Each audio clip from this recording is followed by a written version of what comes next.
네, 안녕하세요. 이대희 감독입니다. 네, 오늘은 이번에 개봉하게 될 스트레스 제로와 그 전작인 파닥파닥과 제가 무엇이 바뀌었는지, 어떤 부분들이 영화에 다르게 적용됐고 변화했는지 이 부분들을 중점으로 좀 이야기를 드려보도록 하겠습니다. 파닥파닥은 어떻게 보면 굉장히 좀 규모가 작은 영화였죠. 제가 제작자, 프로듀서죠. 프로듀서, 제작사 대표, 감독, 작가를 다 했습니다. 근데 스트레스 제로는 일단 그 부분이 다릅니다. 프로듀서가 따로 있고요. 제작사 대표님 따로 있고, 그 다음에 작가님도 따로 있어요. 시나리오 작가도 따로 있고, 이제 저는 이제 감독의 역할을 중점적으로 한 영화죠. 예, 거기서는. 그게 이제 가장 큰 외형적으로 그런 차이가 있어요. 그 다음에 이제 영화 내적으로 들어가면은 이제 그 영화는 내가 전달하려고 하는 이 메시지, 이 이야기를 제대로 만들 수 있을까? 이 부분에 굉장히 내가 오로지 하고 싶은 이야기에만 상당히 집중했던 영화였어요. 파닥파닥은.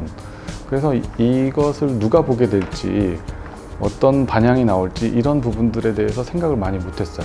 그래서 이제 표현 방식이나 이런 부분도 일단은 내가 표현할 수 있는 게 무엇인가 이런 부분들에 많이 집중이 돼 있다 보니까 굉장히 뭐 잔인하고 과격한 것도 서스럼없이 들어갔고, 그리고 뭐 템포도 일반 상업 영화에 비해서 굉장히 느린 템포죠. 영화가 흘러가는 템포가.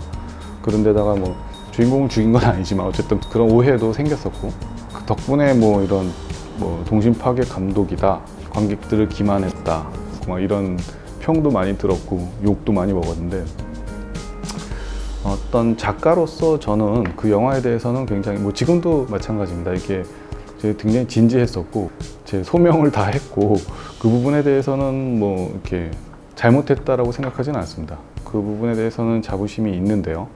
거기까지는 좋았는데 이제 이게 밖으로 나가면서 대중 상업 애니메이션처럼 이렇게 포장이 되면서 문제가 생겼던 거죠. 그러면서 이제 오해가 생긴 거고, 배급 마케팅을 하는 쪽에서의 바라보는 방식과 관객들이 바라보는 방식 간의 그 갭 차이가 굉장히 컸던 작품인 거죠. 그래서 그 부분에서 이제 놓친 거였었죠. 그래서 이제 스트레스 제로를 만들 때는 그런 부분들을 저는 이제 고려를 했어요. 누가 보게 될 것이며, 어른과 아이가 같이 볼 수 있는, 물론 이제 파닥파닥의 색채를 완전히 빼지는 못했는데 잔인한 표현이나 이런 부분들이 들어가진 않지만 어떤 부분들은 이렇게 섬뜩섬뜩한 느낌들이 좀 들어가기는 했더라고요. 음악 감독님이 색채를 지울 수가 없어요, 감독님, 막 이런 우려 섞인 말씀을 많이 해주셨는데, 그래도 많이 어른과 아이가 같이 볼 수 있는 그 밸런스를 맞추기 위해서 굉장히 많이 노력을 했습니다. 그리고 영화의 템포나 상업 영화로서 파닥파닥에서처럼 내 주제를 내가 하고 싶은 말을 전달해야지 이런 강박보다는 좀 더 재미나게 볼 수 있거나 즐길 수 있는,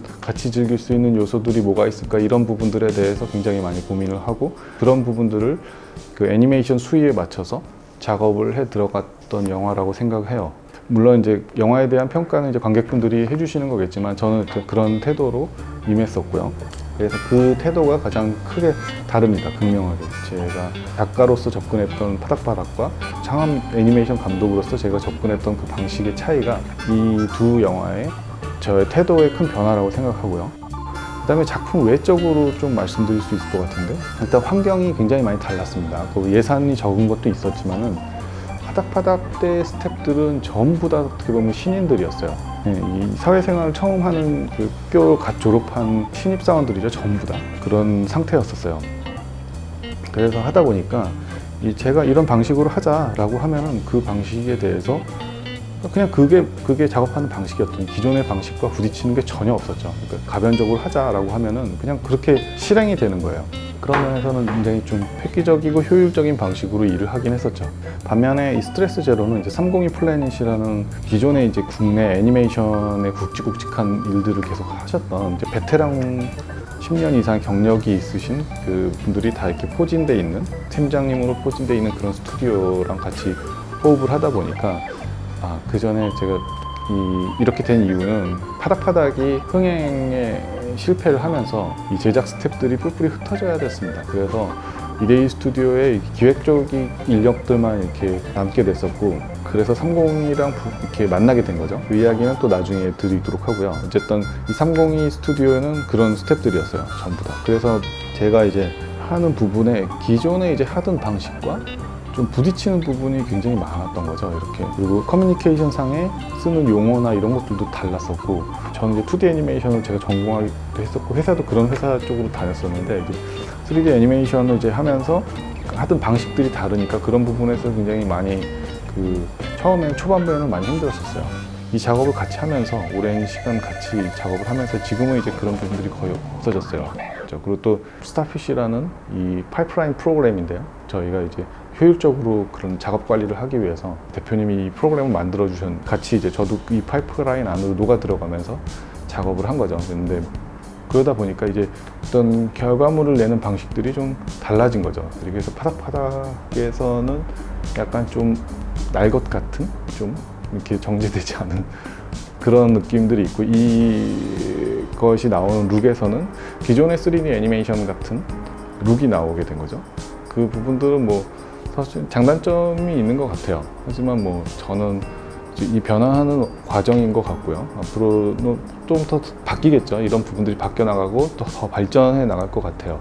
기존에 제가 했던 게 옳은 것도 아니고, 기존에 하던 걸 그대로 하는 게 옳은 것도 아니고, 어떤 발전된 형태, 지금 세 번째 만들고 있는 이 강철 아빠라는 작품은 또 다른 그림을 또 추구하고 있고, 물론 이제 파닥파닥을 좋아해 주셨던 분은 이런 변화하는 방식에 대해서 좀 더 부정적으로 보실 수도 있고, 뭐 저 개인적으로는 어떻게 보면 지금 발전을 하고 있고 그런 중간이니까 좀 예쁘게 봐주셨으면 하는 바람이 있습니다.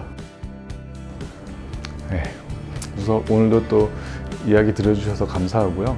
또 다음 시간에도 애니메이션 이야기로 찾아뵙도록 하겠습니다. 감사합니다.